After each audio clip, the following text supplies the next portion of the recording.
राज्यातल्या वेगवेगळ्या जिल्ह्यांमध्ये जे आहे डिझेलची टंचाई तसेच तुटवडा भासवतो आहे आणि यामुळे खरा त्रास जो आहे तो मालवाहू वाहनधारकांना होतो आहे.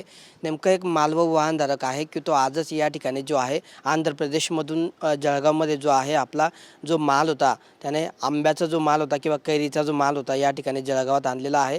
नेमकं त्याला आंध्र प्रदेशपासून तर जळगाव येईपर्यंत काय काय त्रास झाला आपण त्याच्याशी बोलणार आहोत आणि त्याच्याकडून जाणून घेणार आहोत. तू जेव्हा निघाला आंध्राकडे गेला किंवा येताना तुला काय काय नेमकी परिस्थिती पाहायला भेटली? साहेब डिझेल तर नाहीच भेटलं रस्त्यावर. पंपावर जास्त गर्दी आणि गाडीवाल्याला तर डिझेल देतच नाही. खूप भांडणं होत आहे. आता गाडीवाल्याला एक कच्चा माल भरला तर गाडीवाला काय करणार आहे? एक तर इकडं व्यापारी ताण करतो आणि दुसरं भाडं बी आमचं भेटत नाही गाडी जर लेट झाली तर. याची जिम्मेदार कोण घेणार साहेब? किती रांगात कुठे थांबावं लागायची वेळ आली का तुला? मला डिझेल आंध्रामध्ये थोडं भेटलं, महाराष्ट्रामध्ये तर भेटलंच नाही. कॅन वगैरे भरलं होतं म्हणून काय वाटलं नाही का गाडी इथपर्यंत आली भाऊ. कॅनलमध्ये ठेवलं होतं त्याच्यामुळे तुला गाडी इथपर्यंत येऊ शकली. हो, तुझ्यासोबतचे काही गाड्या अशा आहेत की ज्या कुठे थांबल्या आहेत का रस्त्यातच? भरपूर गाड्या थांबल्या ना साहेब. रस्त्यातच थांबल्या हो हो. कुठे काही जास्तीचे पैसे घेतले किंवा तुला असं सांगितलं की बा डिझेल देतो किंवा कॅनमध्ये देतो तो जास्तीचे पैसे लागतील असं कोणी म्हटलं का काही ठिकाणी? नाही नाही, असं कोणीच नाही म्हणलं. पण मग पंपाने एवढी गर्दी असली तर कच्चा माल भरले गाडी तर थांबू नाही शकत. याच्यामुळे मी आधीच कॅन भरून ठेवली होती म्हणून डिझेल होतं माझी येऊ शकली गाडी. सर तुम्ही व्यापारी आहे, बराचसा माल गाड्यांमधून येतो किंवा तुमच्या गाड्यांमधून दुसरीकडे जातो, नेमकी डिझेलमुळे काय अडचण येते आता? नमस्कार. अगोदर तर मी फळे भाजीपाला असोसिएशनचा मी सचिव आहे. माझ्याकडे कंप्लेंट लोकांची खूप येते की बुवा आम्हाला ड्रायव्हर लोक म्हणतात आम्ही माल कसा पोचवायचा आणि टायमावर माल नाही पोचला तर आडते लोक तर आमचे कोणी व्यापारी असो ते यांना भाडं कापून देतात किंवा यांना भाडं देत नाही, यांना खूप त्रास होतो आणि गाड्या डिझेल मिळतच नाही आहे कुठे, तर आमचा माल कसा काय विकला जाईल? माझेसुद्धा दुकान आहे इथं. ते कंप्लेंट 8 दिवसापासून कंप्लेंट चालू. आपल्या महाराष्ट्रात त्यांना डिझेल भेटतच नाही आहे. बाकी राज्यातून थोडं थोडं करून ते कोणी कॅनमध्ये भरून आणतं, कोणी काही करतं. आता इथून जर आम्हाला माल डिस्ट्रीब्यूट करायचा आहे जिल्ह्यात तर त्यासाठी लहान गाड्यासुद्धा आम्हाला भेटत नाही किंवा भेटले तर डबल भाड्याने भेटलं जातं. मग त्याच्यामुळे शेतकऱ्याचा लॉस होतो. हे व्यापारी घरून कोणी पैसे टाकत नाही, तो शेतकऱ्यावरच तो वजा सगळा टाकणार.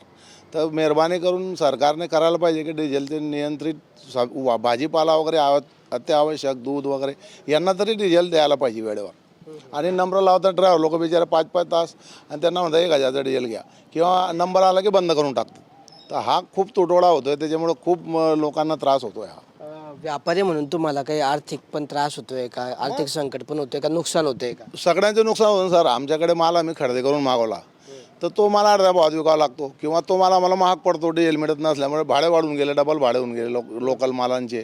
किंवा तो माल शिल्लक उरला तो म्हणतो मी गाडी घेऊन काय करू, माल घेऊन मला गाडीच नाही न्यायला, डिझेलच नाही गाडीमध्ये. तर बाकी व्यापारी येत नाही आहे मार्केटला, बाकी व्यापारी कमी होऊन गेले. तुम्हाला कांद्याचे भाव किती उतरले तुम्ही बघा आता. मग तुम्हाला जो माल आहे आता तो विकावाच लागतो, शेवटी तो भाव कमी करून विकावा लागतो. मग त्याचा लॉस होतो ना, आमचाही लॉस होतो, शेतकऱ्याचाही लॉस होतो. काय अडचण येते नेमकी गाड्यांसंदर्भात? आमचा माल जर येत असता रस्त्यानं जर गाडी थांबून गेली साहेब तर आजचा माल आम्हाला उद्या विकावा लागतो. अर्धा माल सोडून आम्हाला फेकून द्यावा लागतो. काही आमचे APMC मार्केटचे ट्रॅक्टर देतात ना, त्याचा अर्धा माल फेकून द्यावा लागतो, अर्धा माल निवळ करावा लागतो, नंतर तो माल विकावा लागतो. कारण की गाडी येत नाही वेळेवर. समजा 24 घंट्यात गाडी येणारी ते कधी 48 घंटे लागते, तर कधी 36 घंटे लागते त्या गाडी यायला. तर डिझेल नाही भेटले गाडी रस्त्यात थांबून जाते. टेम्परेचर इतकं आहे की उन्हानं पूर्ण माल सोडून जातो अर्धा. आता काल आमच्याकडे गाडी आली होती शेतकरी मिरचीची, अर्धी जास्त लाल होऊन गेली. हिरवी मिरची होती ती अर्धी जास्त लाल होऊन गेली. माल बी कुठून येतो? आता आपल्याकडे लोकलचा पट्ट्यात माल आहेच नाही, बाहेर राज्यातनं माल येतो, तो माल पोचूच शकत नाही शेट आमच्याकडे. अशी परिस्थिती होऊन गेली आहे. तर अशा पद्धतीने एकंदरीतच डिझेलमुळे जे आहे संपूर्ण राज्यात वेगवेगळ्या ठिकाणी मोठमोठ्या रांगा आहेत आणि वाहनधारकांना जे आहे डिझेल मिळत नसल्यामुळे जळगाव बाजार समिती असेल किंवा इतर ठिकाणी जे आहे माल घेऊन येणारी जी वाहनं आहेत ती या ठिकाणी वेळेवर पोहोचू शकत नाही आहे. त्यामुळे कुठेतरी व्यापाऱ्यांचं देखील नुकसान होतं आहे. वाहन चालकांना जो आहे मनस्ताप किंवा अतिरिक्त त्रास सहन करावा लागतो आहे.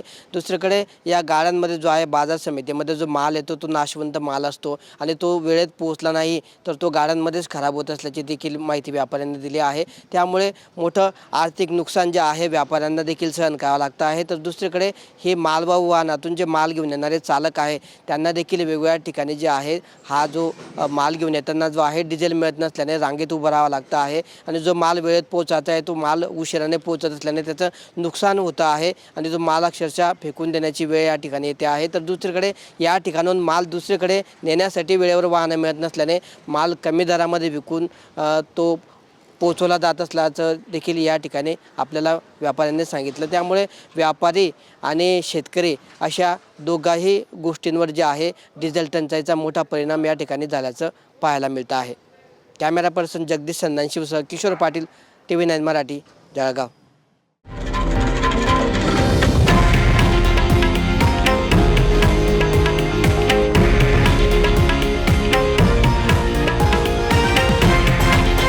हे आहे देशातील नंबर 1 न्यूज नेटवर्क आणि आपण पाहत आहात TV9 मराठी, एकमेव.